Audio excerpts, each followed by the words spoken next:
वधंदड़ महांगाई, घटि आमदनी सबबि ख़ानदान जो पेट पालण लाइ वॾेरनि सां गॾु नंढड़ा ॿारड़ा बि कुल्हो कुल्हे में मिलाए सिरनि जे बठनि ते मज़दूरी करण ते मजबूर बणिजी चुका आहिनि। ग़ुर्बत मजबूरी हिन ॿारनि जे हथनि मां क़लम ऐं किताब बि खसे वरितो आहे।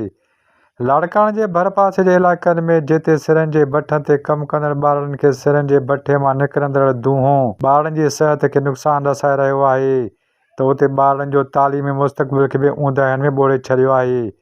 हिक पासे नंढड़ा ॿारड़ा ग़ुर्बत सबबि पंहिंजी तालीम जारी रखी न सघिया आहिनि, त ॿिए पासे सिरनि जे बठनि ते कमु कंदड़ उन्हनि ॿारनि जा वॾेरा बि घटि उजूरो ऐं घटि वसीलनि सबबि पंहिंजा पका घर बि ठाहे न सघिया आहिनि।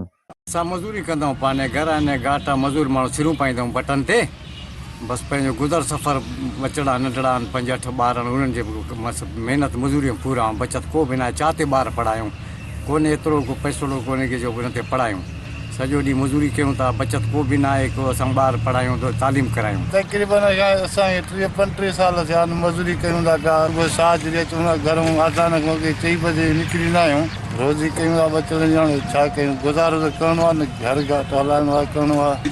शायदि असांजो कमु ॾुखियो आहे। ॾींहं जो सियारे जूं थधियूं हवाऊं लॻंदियूं हुजनि या मई जून जे महीननि में तेज़ गर्मीअ में तेज़ झोला या बाहि विसाईंदड़ सिज बीठल हुजे, बठनि ते कमु कंदड़ मज़दूर सुबुह सवेर खां पंहिंजे कम में लॻी वेंदा आहिनि।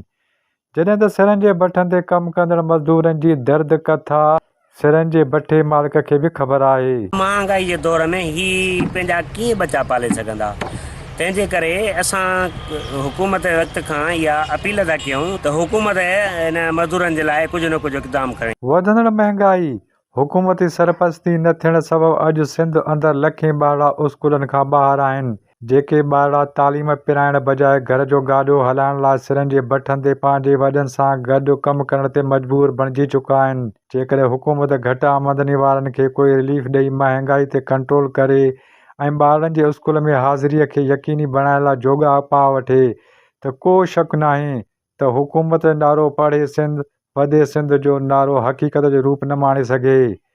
Abdul Fatah Udho, A4 news, Larkana. वधीक ख़बरुनि जे लाइ असांजे YouTube चैनल खे सब्सक्राइब कंदा। A4 news 786।